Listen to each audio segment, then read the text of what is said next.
Okay, good morning everyone. Let's quickly start with the attendance. Roll number one, Present, sir. two, Present, sir. three, Present, sir. four. Roll number four, Apurva. Present, sir. Yeah, B. Present, sir. Five. Roll number five, Ashutosh. Six, seven, eight, Present, sir. nine, Present, sir. 10, Present, sir. 11,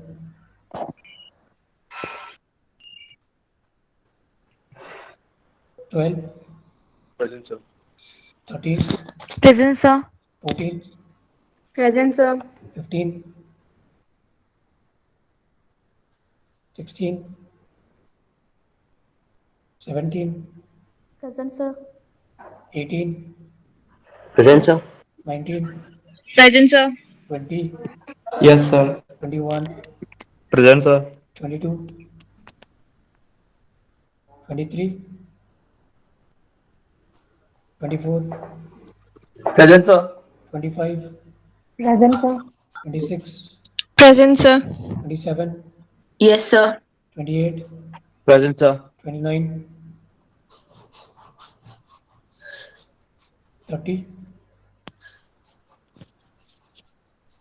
31, Present, sir. Yes, sir. 32, 32. Roll number 32, Rahul. 33, Present, sir. 34, 34, Ravi. 35, 36, Present, sir. 37, Present, sir. 38, Yes, sir. 39, Yes, sir. 40, Present, sir. 41, Yes, sir. 42, Yes, sir. 43, 43, Shweta. 44, Present, sir. 45, 46, Present, sir. 47, 47, Vaishnavi. 48, Present, sir. 49, Present, sir. 50, Present, sir. 51, Present, sir. 52, 52, 53, 53, 54, 55, 56, 56, 56, 57, Present, sir. 58, Yes, sir. 59, 60, Yes, sir. 61, Present, sir. 62, present, sir. 63, Present, sir. 64, Present, sir. 65, 65, 66, Present, sir. 67, Present, sir. 68, Present, sir. 69, Present, sir. 70, 70 absent, 71, 71 absent. Okay. So let me quickly share the screen.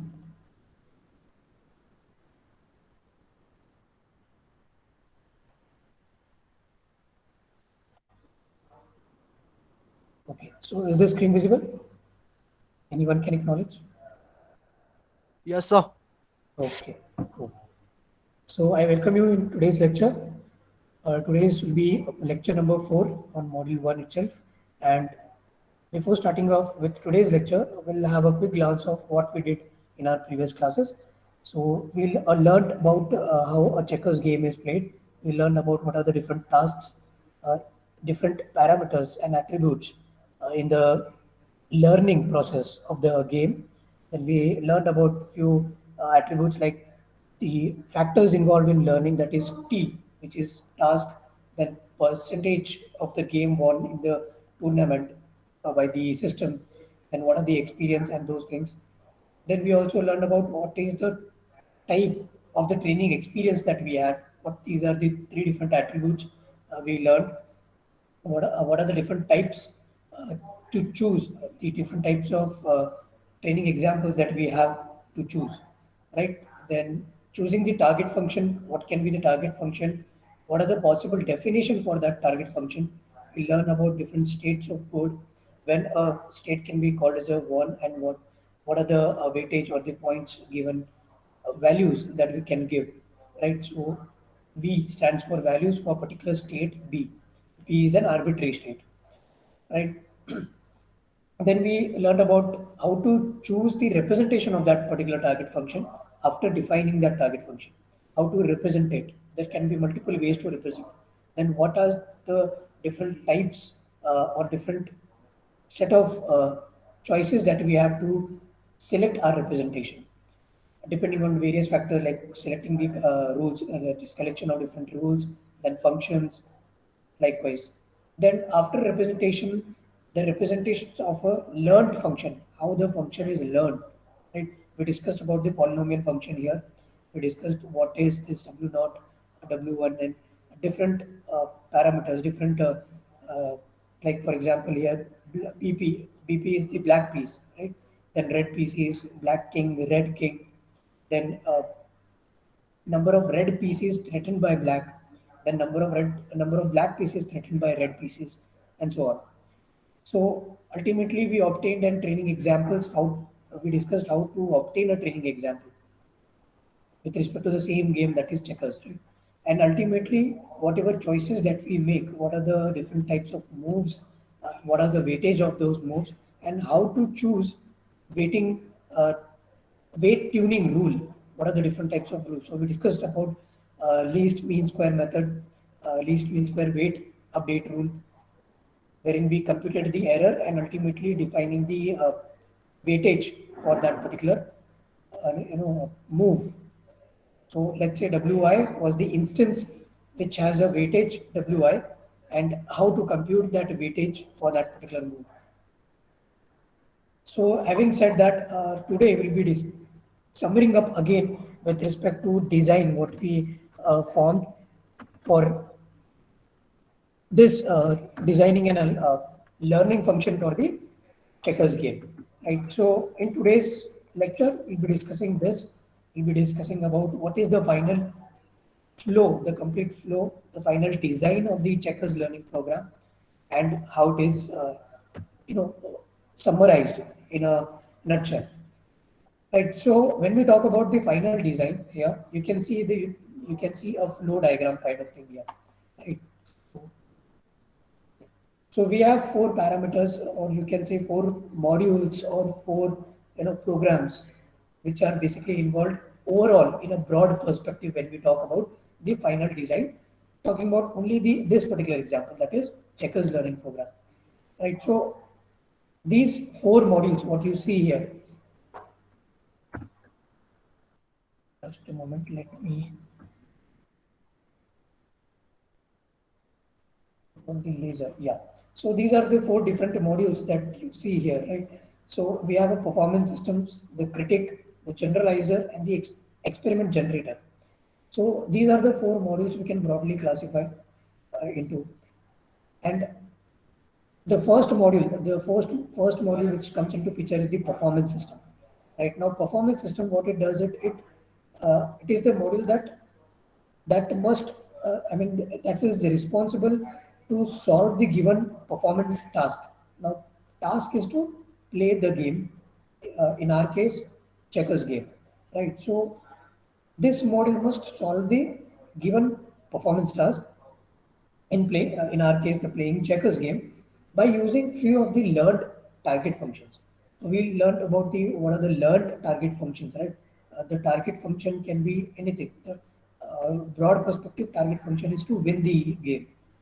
The sub targets or the you can say the small targets is to win particular moves within the game or win particular situations within the game, right? Few instances. So what it does is this model, it takes an instance of a new problem. The new problem here is to learn the game.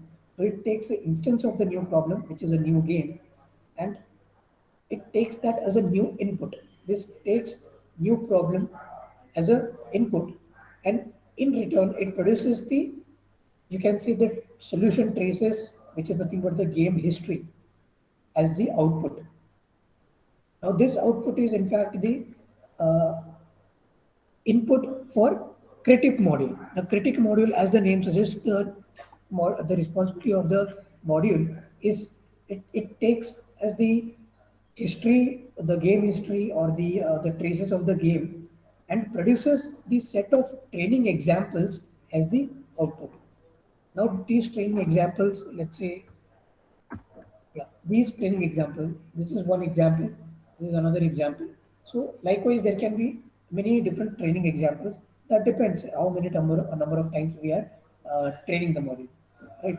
So this critic module, the main role of this critic module is to take history, that is the game history of the problem that we have learned in the performance system, or also the solution traces as the input, and produces the set of training examples as the output.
Okay, guys, am I audible?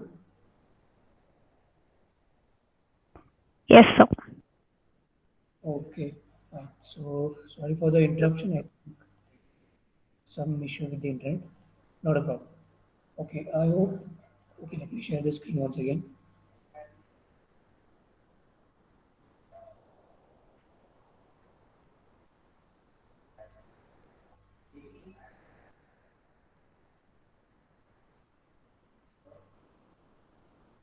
Okay, is the screen visible? Yes, sir. Fine. Okay, so let me continue where we stopped. I think we discussed with what is performance system and we were into what is a critic module. So as I said, the critic module, as the name suggests, what it does it takes the game theory or the solution traces provided by the performance system as the input, and in turn, what it does is it gives the training examples, the different types of training examples that can be possible after evaluating the history of the game theory that we get from the performance system, right?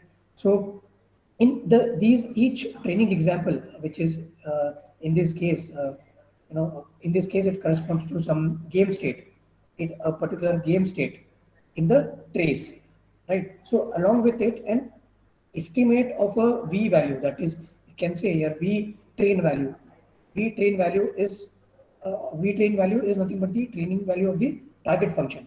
So V train value of the target function for in our example in this particular the checkers game example, this critic module gives us the value of this V train function, which is nothing but the target function, the value of the target function, right? So once we have the different types of training examples, it can be any number of training examples depending on the how well we train, the way we train, right? So these, depending on the training examples that we give, these are inputted to the generalizer.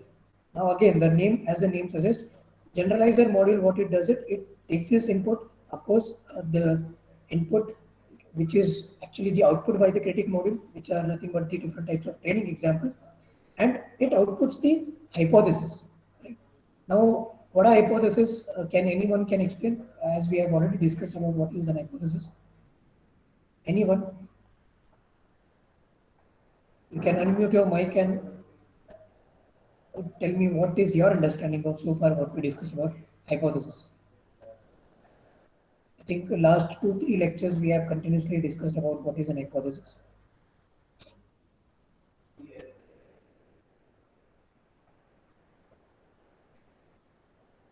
Yeah, anybody?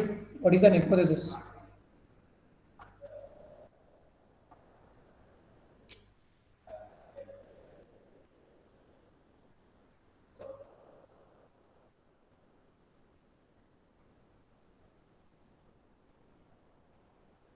Yeah, quickly. Before me pointing out anybody, please voluntarily you can tell me what is your understanding of hypothesis so far. Maybe in your own terms, not a problem.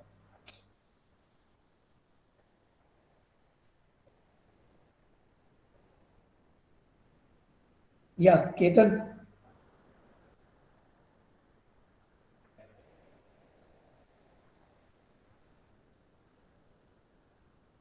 Ketan, please tell us what is an hypothesis.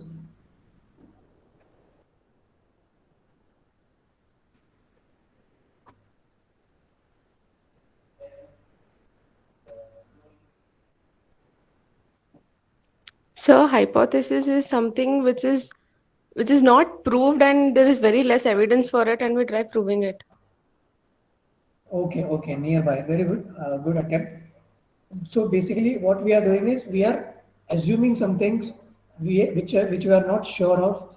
Basically, we are making some kind of assumptions, some kind of approximations. You can say to approximate assumptions is what we are making. So that can be, in rough terms, can be called as an hypothesis. Definitely, we'll learn more what exactly is hypothesis in machine learning when we take an example, right? Example of how what can be called as an hypothesis, right? So for time being, just understand that generalizer does it, it forms some kind of approximations, right? So there can be different approximation functions which it might can use, right? So these hypothesis is the output which is generated by the generalizer.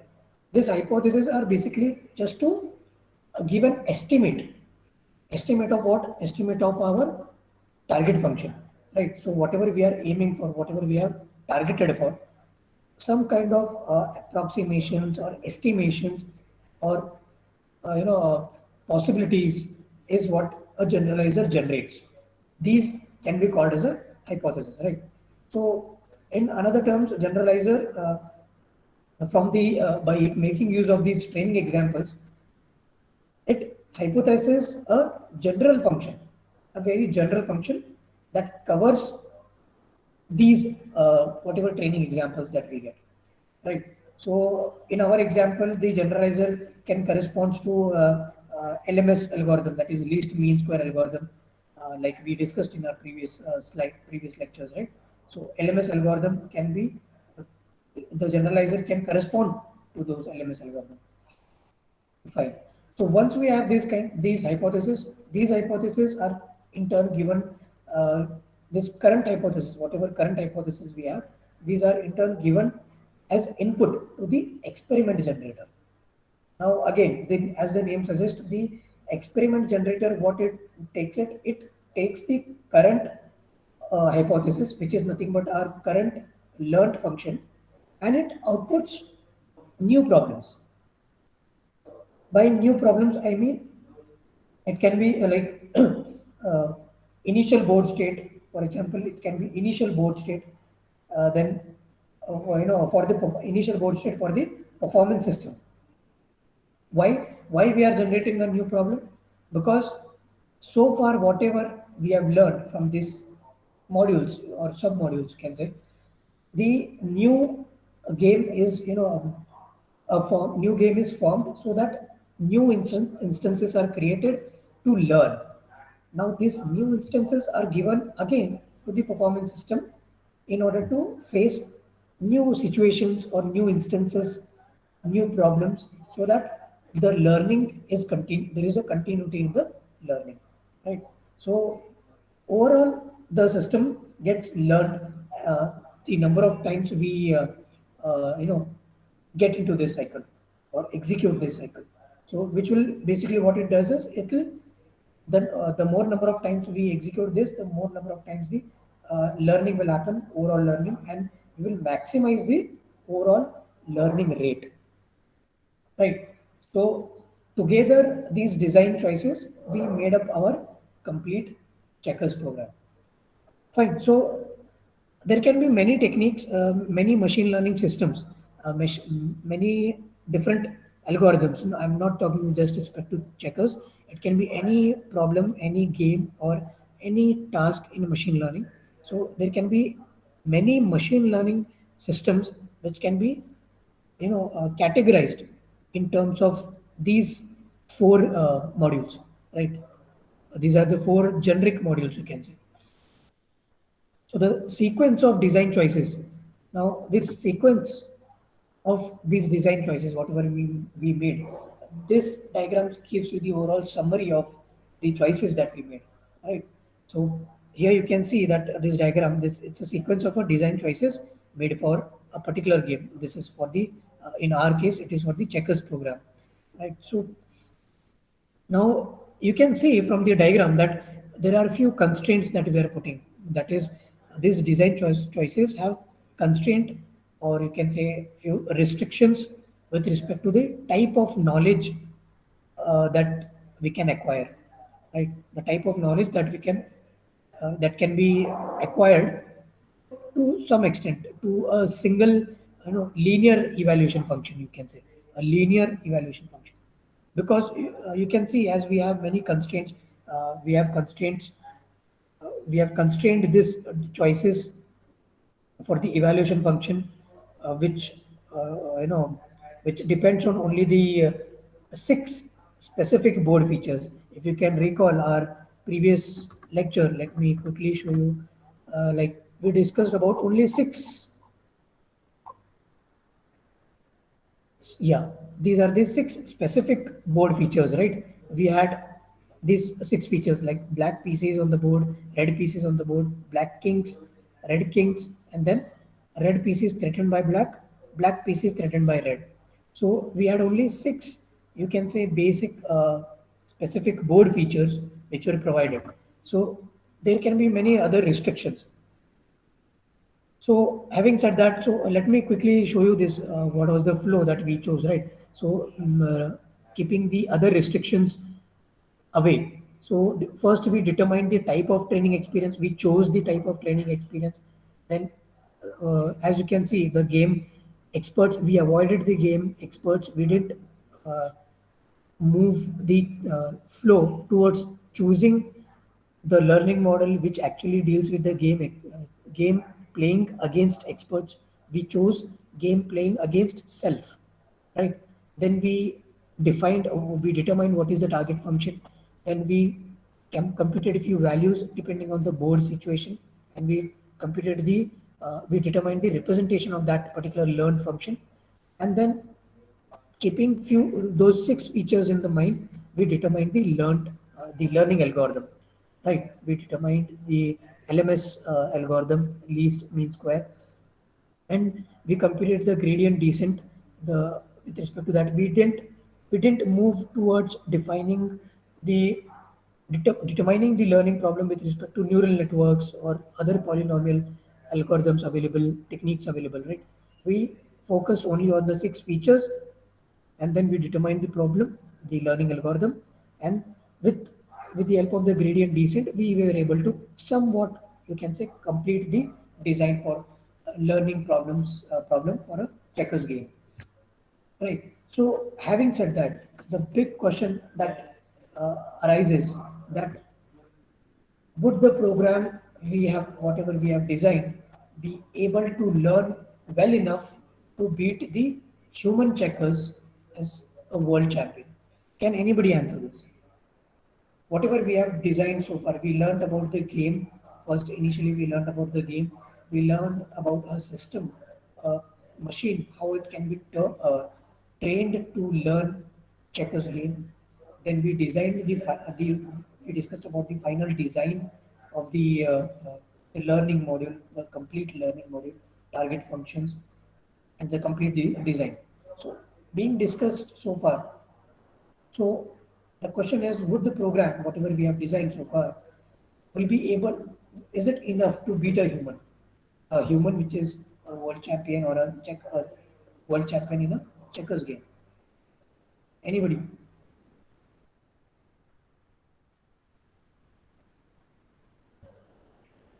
Yeah, please. I want proactive involvement, your involvement. Yeah, please go ahead. Uh, at certain extent it could beat a world champion, sir, but I don't think so it would master itself to actually beat it, because a machine follows certain steps which we have already given it. Always follows that, but a human mind can change his way of playing, or the way of he can compute and do it. It can automatically change, but a machine can't do it automatically, like change it in between. It has to follow the certain steps and do it like that. So I don't think so a machine could beat human. Okay, very well, good attempt, Prajwal. The reason, as he rightly pointed out, there can be few changes in between the games, and human has the ability to, think cognitively and take the decision given the situation. But machine can only behave depending on what have been trained to it, unless and until there is high level of cognitive embedded into the system, right? High level of cognitive which can actually trigger few decisions or trigger few, move which can be on-spot decisions, you can say. So broadly speaking, you very well rightly pointed out. The reason being why that problem exists is because, talking about whatever we have designed so far for our game, in our case, the checkers game. So as we can see, let me come back to the design part, the diagram. So you can see there are a lot of aspects, a lot of things we have restricted the systems, and we have very kept the design very constrained to very few things, which can be a disadvantage, right? Disadvantage because it will give us very narrow field or a narrow choices to depend upon. Unlikely, like for example, it will not give us the flexibility to reach up to the level of cognitive thinking. Right. The reason being why, because as you said, it will not probably hit the it will not probably master the human mind, because as you can see here that the linear function, which is the linear function representation, or let's say our v the v target function, v dash function, that is our target function, it was actually too simple, right? It was too simple representation. By simple I mean it was simple representation. So when we have more complicated representation, more sophisticated representation, which are in depth, you know in-depth analysis, analyzed and represented of the target function, we can say, then it might be quite successful, attempt to design a particular model. So just to give an example, like if you remember, we discussed in our, I think, second lecture, we discussed a real-time example of Tesoro. Tesoro was which was developed in 1992 and was implemented in 95. It reports a similar design, the similar design what we are looking here, the similar design what we discussed here for checkers program, and for a similar design for that particular program that actually learned to play the game of backgammon. So I don't know how many of you know about the game backgammon. So you can simply learn about it our, after this lecture. You can simply Google it. Maybe most of you must already know it. So this Tesuro model, Tesuro machine was actually developed to play a backgammon game, not checkers game, the backgammon game, but the underlying assets were the same. The underlying representations, the programs, the training was actually similar to what we are looking here for the checkers game. And mind you that that game, Tesuro model, was actually able to compete at the championship level, and was able to beat human to some extent, right? So, but then again, the question is, how well have we represented it? This representation was very simple, but in that case, the Tesoro game, the game which was trained on similar lines for the backgammon, it was quite sophisticated, more detailed representation, more trained. In fact, I would like to let you know that it it was able to achieve that feat, that successful remark, after training over 1 million, self-generated training games. So self-generated how? You can see the experiment generator module here. So this is responsible for generating new instances of game, right? So which is nothing but the self-generated games, training games, you can say. And that's how it was the Tesuro was able to the top rank the human in the backgammon. So this was just the matter of I mean just for the facts. But like we discussed, like we have made use of LMS algorithm here, which is very basic one again. But if we want to represent in some alternative ways, if we want to make use of some alternate algorithms for the same, let's say for the same task, that is the checkers learning task, then one might, simply store these given training examples uh, to find the closest stored situation.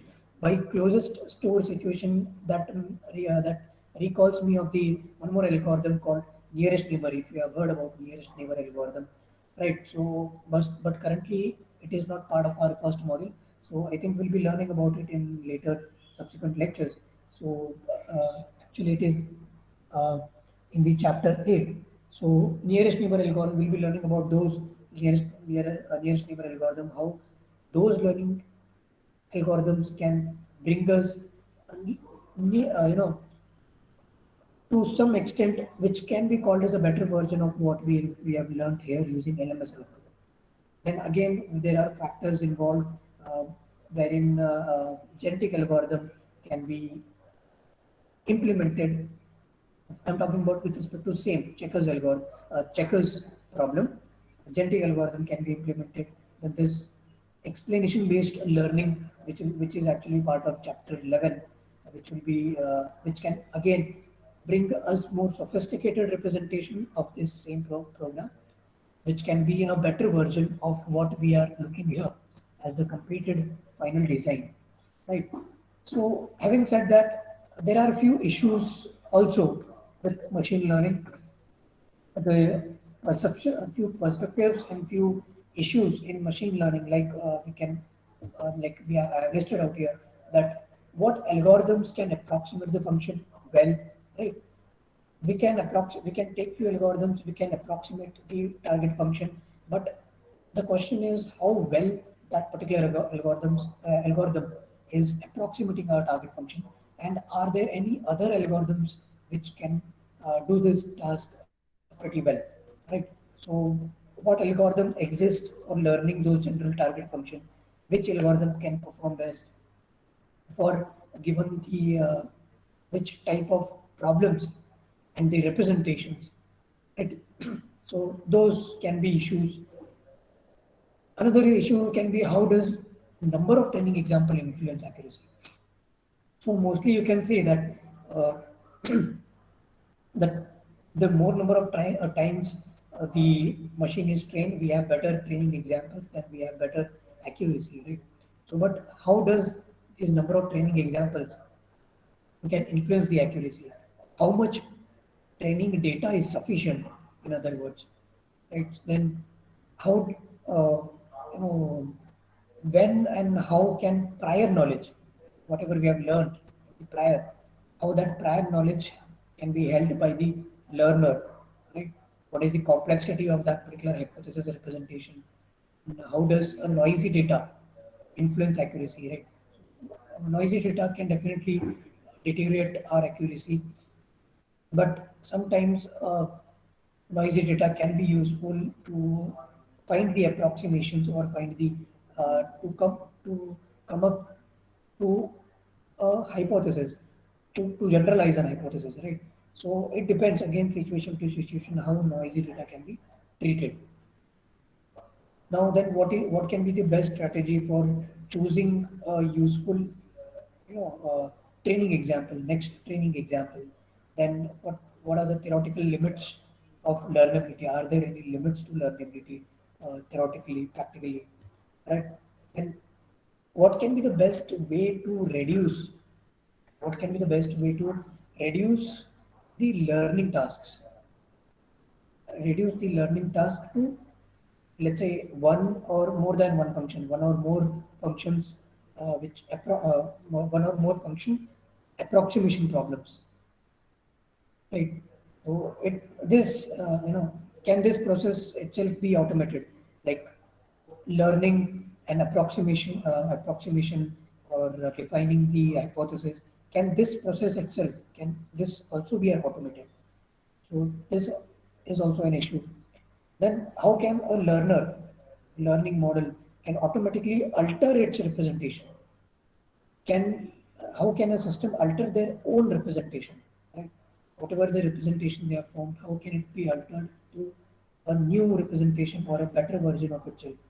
Right? To ability to represent and learn target functions, right? So this can be few issues like what clues can get from our biological learning system, for example, the genetic algorithm and those things. So how those algorithms provide us a better version to solve these kind of issues, right? So having said that, let me quickly conclude. So before concluding, I mean, okay, if you have any kind of doubt so far or anything with respect to this that you want to clarify, you can unmute and ask, or you can put it in the chat box.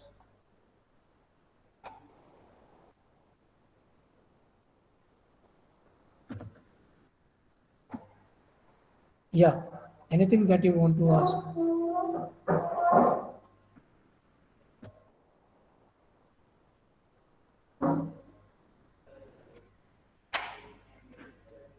Any doubt or the things are clear? Yeah, just put it in the comment section or the comment box, sorry.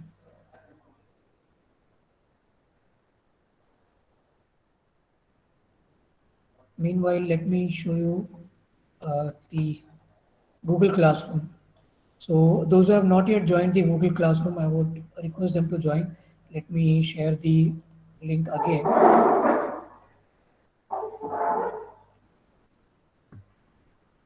So those who have not yet joined the Google Classroom, I would suggest them to join. I can see only 56 students have joined the Google Classroom. The reason being, I mean, why I suggested to join Google Classroom is because we'll be having all our subsequent lectures under this Google Classroom itself, so that the Google Meet link remains same, and also the material that we share here will be, under one umbrella, right? So as you can see, there are 4 tabs up top: stream, classwork, people, and grades. So mostly stream and classwork is what we are going to use subsequently, and people is, as you can see here, those who have already joined, they will be part of it here, will be listed here. Maybe the interfaces will be a little different for you. You might not be able to see this part, student part, and you might only get the teacher, what are the different types, different teachers, if there are multiple teachers involved for a particular subject, right? So stream, you can see that stream can be, you can assume this as a kind of Twitter post or a Facebook post or Instagram post or something like that, right? So whatever announcements or information has to be conveyed can be conveyed here at the stream. So you can see here the subject name, the code, the class code to join the meeting, and here is the Google Meeting link, which will be fixed for all our subsequent lectures. So those who are not part of this machine learning Google Classroom, they will not have access to this Google Meet link. So later when I share this link in the WhatsApp group, uh, you might get an error saying that this link is not working, because those who have joined this classroom, only those will have the access. So make sure you don't get fall back and join this classroom. As you can see here, I have already posted few streams here, few things: the syllabus, the textbook, PDF of textbook, and also the recorded lectures of our previous modules, the module previous lectures on module 1. So introduction of machine learning, we discussed about well posed learning problems. So lecture 2 is made available here, and likewise you can see uh, our previous lecture, lecture 3 is also. So everything will be under one umbrella. You can see that you will have access to everything.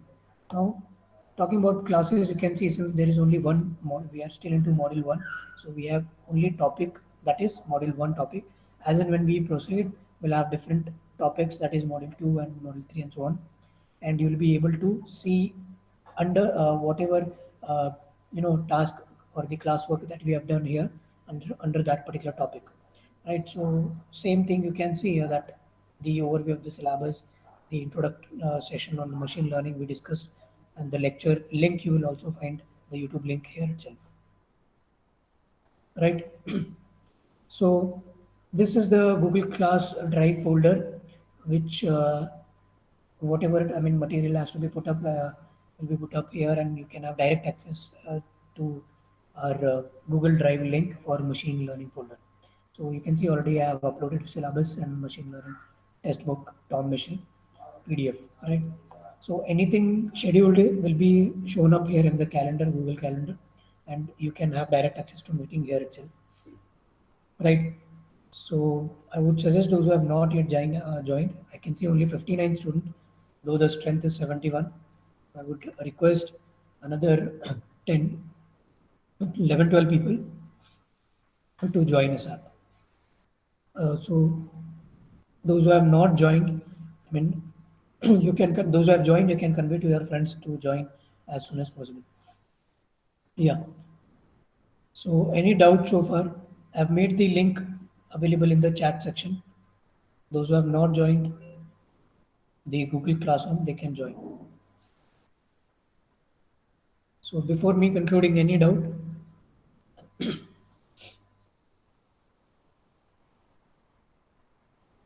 Yeah, anybody, any kind of doubt or want more clarification?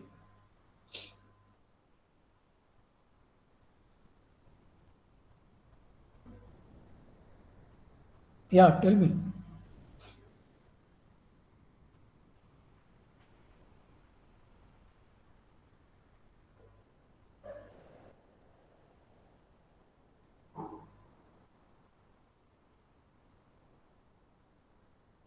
Yeah, anybody, any kind of doubt?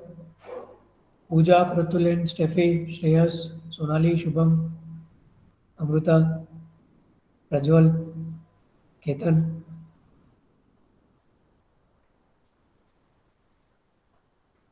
You can put it in the chat box, or if you have any doubt, you can unmute and ask.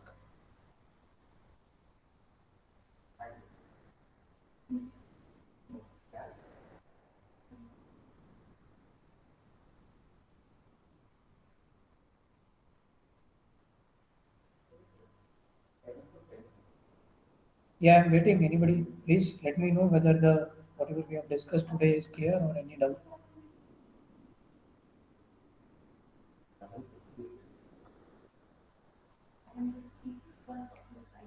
Okay, Sonali says it's clear. Anybody else? Anybody having any kind of doubt? Even if it is clear, if you are clear, let me know in the section chat section. If you don't say anything, I would not know whether the things are clear, which whether should we proceed. Should I again go back? Pooja Samiti says no, sir. No what? No doubt. Didn't understood anything. Okay, things are clear. Okay. I can understand it can be, I mean, few things can be a little complicated, but don't worry. Like I said, it is introductory. There can be like we have to cover the overview of the broad perspective, and as and when we deep dive, we'll have real time examples. We'll have better understanding of how exactly this learnings and everything is happening at the algorithm level and those things, right? So you'll be able to gauge the you'll be able to identify what type of algorithms to be used for what type of problems given the situation, right? So few things can be blurred, but like I mentioned, if you have any kind of doubt, you can stop in between me anytime in between, and you can ask your doubt, whatever it is. Alfan says, when is our labs will start? Even I am very curious about the labs, Alfan. Even I want to start labs as soon as possible. So, for time being, as per the guidelines, we'll be starting off the labs from 1st of October when you'll be coming here for your offline classes when we'll start with the regular classes, right? So that time we'll be starting off with the machine learning labs. So when we even in the machine learning lab, we'll have better understanding of these things, and you'll be uh, well versed with the tools. And when you implement these things in the tools, you'll have a better understanding practically whatever we are learning here theoretically, right? So if there are no doubt, let me conclude. Let me stop the lecture here. Fine. You can leave the lecture and you can join the other your next lectures. Thank you.